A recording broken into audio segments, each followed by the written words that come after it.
Hello বন্ধুরা, আসসালামু আলাইকুম। আশা করছি সবাই ভালো আছেন। This is win Saddam channel. আশা করছি সবাই ভালো আছেন। আজকে আপনাদেরকে দেখাবো কিভাবে আপনার ইমোটা হ্যাক করলে আপনার ইমোটা হ্যাকটা কাটাতে পারেন এবং আপনার আইডিটা ব্যাক করতে পারেন।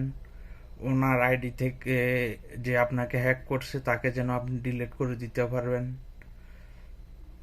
চলুন আর বকর বকর না করি, কাজে চলে যাই। Let's go. চলুন স্ক্রিনে দেখাচ্ছি আপনারা কিভাবে ইমো থেকে ডিলিট করবেন আপনাদের আইডিটা যে হ্যাক করছে বা অন্য ডিভাইসে কেউ ইউজ করে। আপনি এটাকে কিভাবে ডিলিট করবেন, এটা করার জন্য সর্বপ্রথম ইমোতে যান। ইমোতে যাওয়ার পর এই যে এখানে উপরে দেখেন, যেখানে আমার আইডির ছবি দেওয়া আছে, উপরে দেখেন টু ডিভাইস অনলাইনে যাবেন। সর্বপ্রথম টু ডিভাইস অনলাইনে যাবেন। অনলাইনে যাওয়ার পর এখানে দেখেন দুইটি মোবাইলে আপনার রিমোটটা অ্যাক্টিভ আছে, ঠিক আছে। একটি হচ্ছে রিডমিতে, একটি হচ্ছে টেকনোতে। তো আপনার তো রিডমিটা হচ্ছে আপনার, আর টেকনোটা হচ্ছে যে আপনার আইডিটা হ্যাক করছে। এখন আপনি হ্যাকটা কাটানোর জন্য তেমন কিছু করতে হবে না। আপনি এখানে ডিলেটে দেন। ডিলেটে দেওয়ার পর এখানে দেখেন, are you sure you want to log out of this device. আপনি এটা পড়ার পর বুঝতে পারবেন যে এই তো ডিলেটে ক্লিক করুন। দেখুন ডিলেট হয়ে গেছে। এখন এরপর ব্যাগে আসুন। ব্যাগে আসার পর দেখুন এখানে টু ডিভাইস অনলাইন আসতেছে না। অতএব ডিলেট হয়ে গেছে। এখানে আর তেমন কোনো সমস্যা নেই। যাই হোক, এরপর আসি সেটিংসে। আসার পর এখানে সিকিউরিটি অ্যান্ড প্রাইভেসিতে যাবেন। সিকিউরিটি অ্যান্ড প্রাইভেসিতে যাওয়ার পর আপনাকে কেউ কখনো স্ক্রিনশট মারতে পারবেন না, আপনার কোনো ভিডিও ডাউনলোড করতে পারবে না, কোনো পিকচার ডাউনলোড করতে পারবে না। এই মুহূর্তে ভিডিও কলে কথা বলার জন্য আপনাকে কথা বলার সময় কেউ আপনাকে স্ক্রিনশট মারতে পারবে না। সেই জন্য স্যাড অ্যান্ড কল প্রাইভেসিতে যান। প্রথম যেটা আছে ওটাতে ক্লিক করলাম।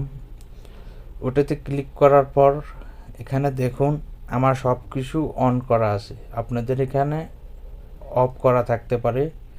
এখানে দেখুন ব্লক স্ক্রিন ফর চ্যাট।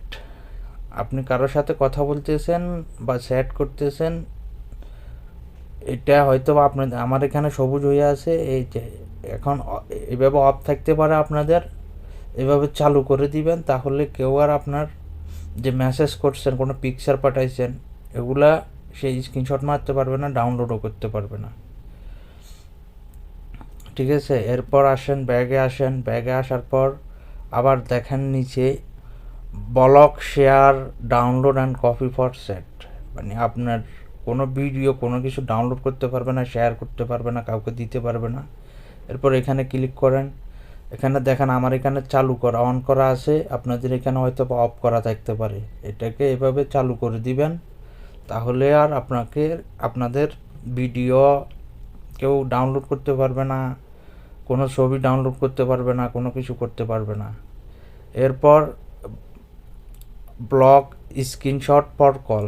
আপনি একবার নিচে যেটা দেখতেছেন, এটাতে দেখেন এটা হয়তো বা আপনার অফ করা থাকতে পারে। এই জিনিসটা এইভাবে অফ করা থাকতে পারে, আমি অফ করে দিলাম আপনাদেরকে দেখানোর জন্য সুবিধার ক্ষেত্রে। তো এটা যদি এইভাবে অফ থাকে, এটাকে চালু করে দিবেন, তাহলে ভিডিও কলে কথা বলার সময় কেউ আপনার স্ক্রিনশট নিতে পারবে না। আর যদি এটা অফ থাকে, তাহলে আপনার ভিডিও কলে কথা বলার সময় আপনার স্ক্রিনশট নিতে পারি। তো আশা করি আপনারা বুঝতে পারছেন। আর কিছু জানার থাকলে অবশ্যই কমেন্ট বক্সে জানাবেন।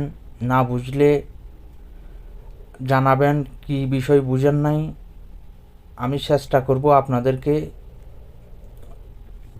যে বিষয়ে সমস্যা ওই বিষয়ে আরেকটা ভিডিও বানিয়ে দেওয়ার জন্য। আশা করি কমেন্ট করবেন, সাবস্ক্রাইব করবেন একটা লাইক দিতে কখনো ভুলবেন না। ওকে, আসসালামু আলাইকুম। আজকের জন্য এই পর্যন্তই। তো গাইস, আশা করি আপনারা বুঝতে পারছেন। অবশ্যই আমাকে লাইক, কমেন্ট, শেয়ার করে পাশে থাকবেন এবং সাবস্ক্রাইব করতে ভুলবেন না। তো ভালো থাকেন। নেক্সট ভিডিওর জন্য অপেক্ষা করেন। আপনাদের কি সমস্যা আছে, কি বিষয়ে সমস্যা আছে আশা করি জানাবেন। আমি চেষ্টা করব আপনাদের বিষয়গুলো নিয়ে ভিডিও করার জন্য। ওকে, আসসালামু আলাইকুম। আজকের জন্য এই পর্যন্তই। ভালো থাকবেন, সুস্থ থাকবেন। আল্লাহ হাফেজ।